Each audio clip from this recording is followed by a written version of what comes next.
In this series of videos, I've been taking a look at ray tracing in games such as Cyberpunk 2077 and Control, and looking at how ray tracing is used.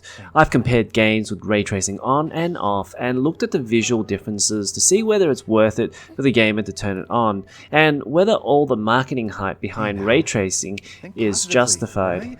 In today's video, we're going to take a look at the recently released Resident Evil Village from the start of the game to the first main area, Castle Demitrescu, and see how the Resident Evil developers fared in implementing ray tracing features. For your information, this is a story spoiler-free video. If you like this video, make sure to hit the like button and subscribe to the channel for more gaming videos like this. And we have a Discord channel, so make sure to join that for more discussion, and I'll leave a link in the description below. Before we begin, let me tell you the specs of my PC. I'm running Resident Evil Village on an i9-10900K at stock settings with 64GB of DDR3200 memory, an RTX 3070 graphics card, and the game is installed on a 1TB SATA SSD. The RTX 3070 is interesting for a couple of reasons, as this looks to be an AMD sponsored title, hinted by the AMD marketing of the game, and also some various AMD focused graphical settings such as Fidelity FX, though these do work on both Nvidia and AMD GPUs. The other reason is that Resident Evil Village does seem to use a high amount of VRAM, which the RTX 3070 feels lacking in with just 8GB of GDDR6 memory. I'm using mostly high settings, but could only afford to use the 3GB texture pack. This took me up to 6.8GB of VRAM of the 7.8GB limit. Using a 4GB texture pack meant I would go over the limit, and the game supports an 8GB texture pack for those who have a 12GB VRAM graphics card or higher. I'm guessing that's a slight nod to higher end AMD RX 6000 or RTX 3090 users.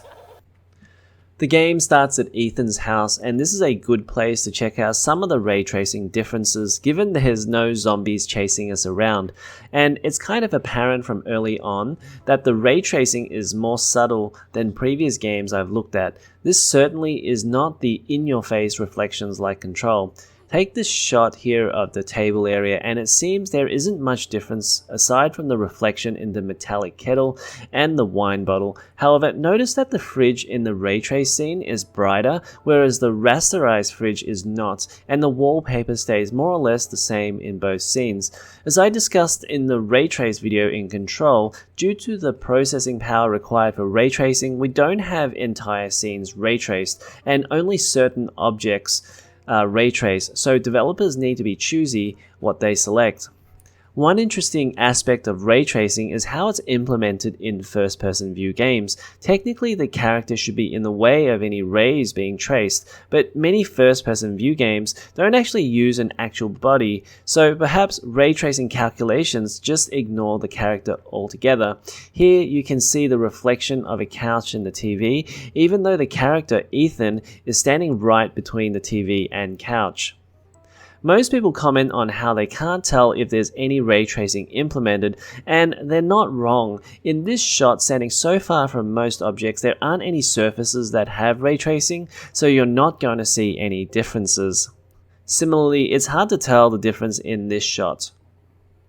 This shot does show softer shadows for the ray trace version, which is interesting as it's the opposite approach to Cyberpunk 2077, where we saw stronger shadows in the ray trace version. The ray tracing can be very subtle and to some players almost unnoticeable if you're not actually on the lookout for them. That said, Resident Evil Village is a game where you can wander around and admire the art style and objects created. Here, the gloss on the table picks up a ray tracing reflection, and the sound system has a reflection of the curtains. Anyways, it is interesting that once the game shifts to the village, the frame rate completely tanks with ray tracing on, down to the 20s and 30s. I would have to imagine the console version would have to be operating at medium settings and some fairly minor ray tracing just to get this game to run at 4K at 45 frames per second. The frame rate is generally made worse by any running water or fire effects, and it's almost borderline unplayable with ray tracing effects turned on. Turning ray tracing off results in 3 times performance increase on an RTX 3070, so around 100 frames per second. This outside village shot is interesting as the ray tracing gives a softer shadow look to the scene, which in turn creates darker shadows in the non-ray traced scene and makes the creek, in my opinion, look more impressive. Alright, let's head to the castle now, where there's a noticeable increase of light sources, which offers more opportunities for ray tracing. Here in the merchant room, which is essentially a safe area from monsters, the candelabra offers an interesting study into ray tracing effects. The candelabra being a little bit more complicated in shape meant ultimately there were 2 distinct final results. Ray tracing doesn't only mean you get accurate reflections, it also means shadows result in the right intensity based on the light sources present. And here, the side of the base of the statue is darker in the ray traced version than the non-ray traced version. One thing that is obvious from the beginning is that the ray tracing is fairly faint and almost unnoticeable. In Control, there were clear, distinct reflections in windows, walls, and flooring, but here the resulting reflection is most often blurred. As an artistic choice, this is fine, though I argue people coming into the game expecting ray tracing to impress them might leave slightly disappointed.